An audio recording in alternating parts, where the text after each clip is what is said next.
Afternoon all. I had an interesting over the board encounter last night against Wanstead Chess Club, Hunnable, who's about 184. I'm currently higher rated just a tiny bit, 189 at the moment. We've played before, and we played in the Dutch defence Leningrad system before, and I thought, well, actually it was a couple of years back, so do I risk playing it again? He kicked off with knight f3, and so my first deliberation, do I play the Dutch Leningrad? He might have prepared a gambit, he might have prepared something nasty later.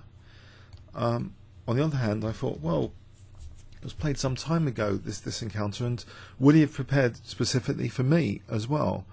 Roy is also a candidate for being on board 2. Alex on board 1. I could have been on board 3. As it turned out, I was on board 2 last night. So I thought, yeah, I'll play the Dutch defence Leningrad f5 and see what surprise awaits me. Lo and behold, he was playing his moves quite quickly. And I want to take the opportunity now just to touch on a few things. So at this point, I'm thinking more in terms of scrutiny. This concept that I've mentioned, in longer games, you put moves under great scrutiny. But I see some flaws emerging already just after 2 games. I had an adjournment, which I haven't shown you yet, but I can't because it's basically a game in progress against Eddie Hollander 199 ECF, where I blundered towards the adjournment thing, but I think I can secure a draw. But basically my scrutiny approach fell victim to something, in principle a pawn was weak, but I didn't see exactly how. So there's one way that you just can't, in chess you can't simply just calculate the full resourcefulness. Sometimes you've got to really try and play positionally sound moves to try and avoid that risk. And the second major thing, which I've mentioned last season or maybe before, is that sometimes you can be too careful with your moves and not play too creatively. You can avoid playing necessary positional sacrifices when position requires that, and sometimes you have to let go of calculation. But this third way that a scrutiny approach can fall victim is the opponent's preparation, and there's where this game comes in. The opponent was actually, it seems, prepared for this Dutch Leningrad. So let's have a look at the moves. So knight f6, c4, g6. We've played this all before. So he fianchettos here. We both fianchetto. And I play this knight c6. We've played this all before. I'll show you in the description of this video will be a link to other game encounters. So d5, here's a major branch decision. Do I play knight e5 or knight a5? I think knight a5 is playable and an interesting game, and maybe I should have considered that because of the fact that last time I had played knight e5 against him. Preparation is key. If you look at the success of Kasparov, a lot of his games he was achieving big opening advantages. His preparation was known to be encyclopedic, and I don't think just in a general sense of being encyclopedic, sometimes specific opponents' pet systems were scrutinized in advance of the games, so it doesn't matter what effort sometimes the opponent makes during the game, they're already a victim. It's like the war has been lost before it's been begun. It's the art of war principle. Try and win the battle before even going into battle. So, okay, I decided to play knight e5, and he took, I think, rather quickly now, and played e4 to my surprise, because I thought even if he has prepared for me in this opening, I've recommended to you guys on YouTube this move f4. It just seems like such a lovely, logical positional pawn sack to try and grab the dark squares. I've mentioned it in quite a few games and blitz videos, and you've got to practice sometimes what you preach. So I played f4 thinking, well, if he's prepared something, he's prepared something.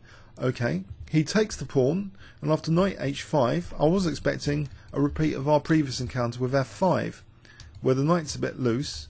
So we have f5 and then queen e8 as a move. Possibly, actually, knight b5 looks dangerous here, though. Maybe not queen e8 immediately, but maybe a6 first, and then queen e8 to protect the knight, and let white take that pawn to try and get f4 control. But lo and behold, he takes on e5, and I do find this quite shocking in some respects, that he's basically developing my bishop to e5, controlling the dark square here, and I'm happy, you know, I'm quite a happy bunny here. I'm just going to try and get a dark square attack. I'm hoping at this point he's forgotten our encounter about 2 years back, or not, you know, not looked at it prior to this game. But he plays knight e2, okay, and I think, okay, he's got f4 on the cards. I can stop that with queen d6. And here, you know, I was checking out knight g3, you know, maybe knight g3, I'll play knight f4, and that's okay. I've got some dark square counterplay here. But here's the next shock of the game.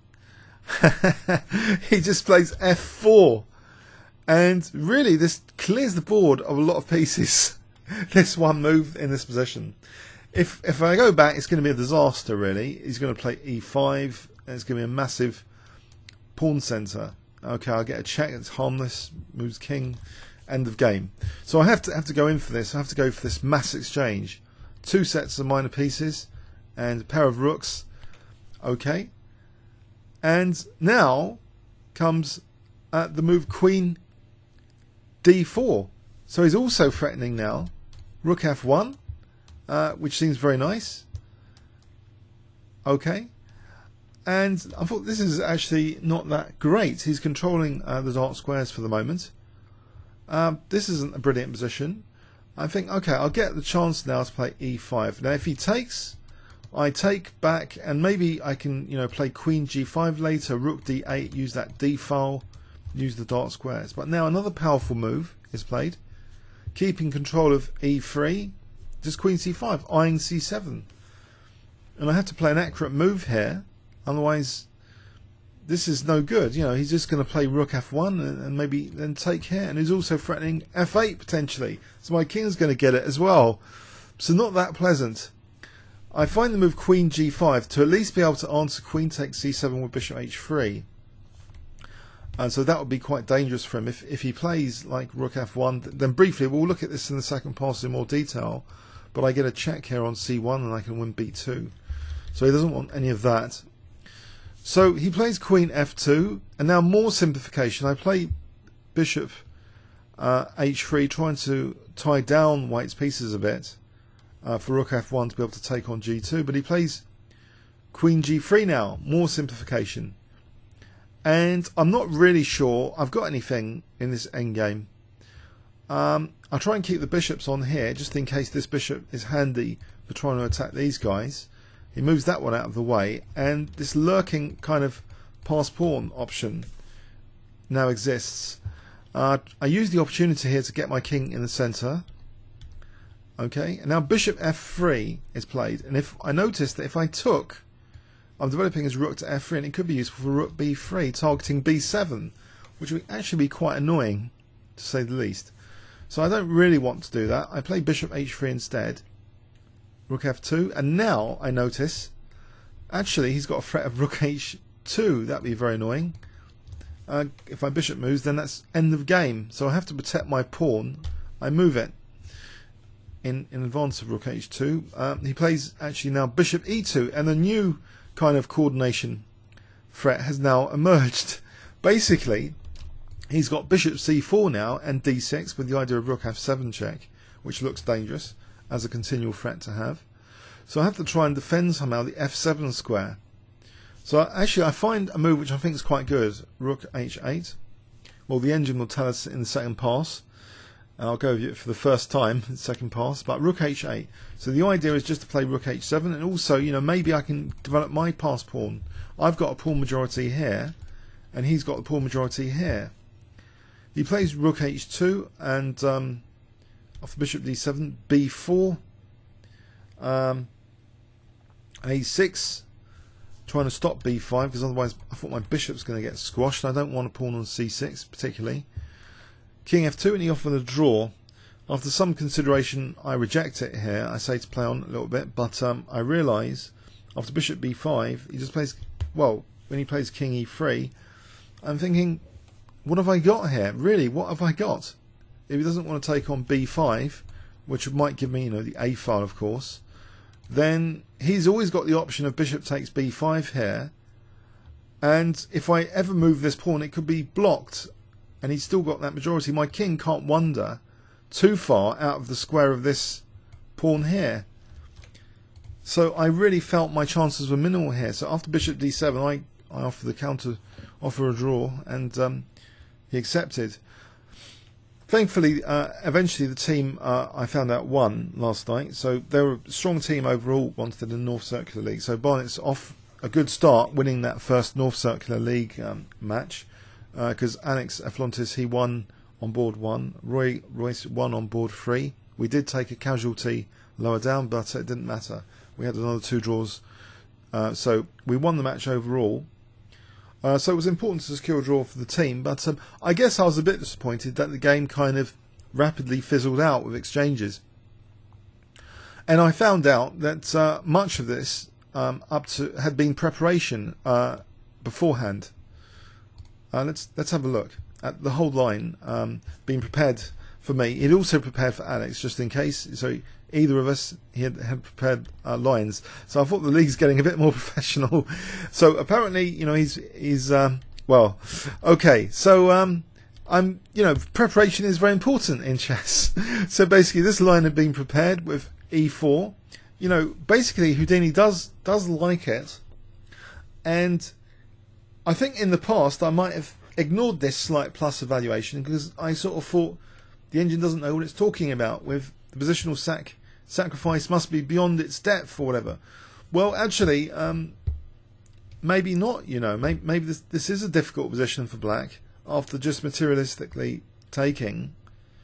On the other hand, e takes f4 might be better for some reason. Let's have a quick look at this. So what would be going on here? If takes now, well, there's knight takes e4 here.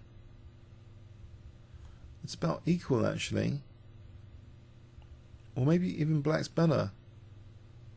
Bishop takes c7, desperado. There's knight takes c3 attacking the queen. Takes. Knight takes b2, sacrificing the exchange.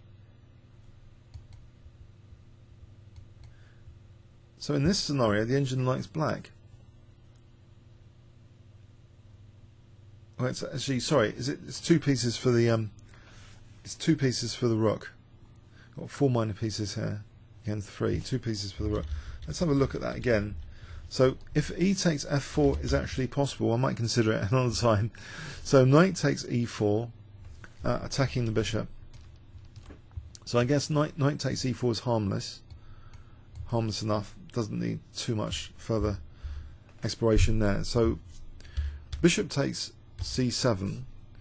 So in fact even taking might be okay, but taking on c3 wins a piece there basically. Yeah, that'll be fine. That'll be absolutely fine.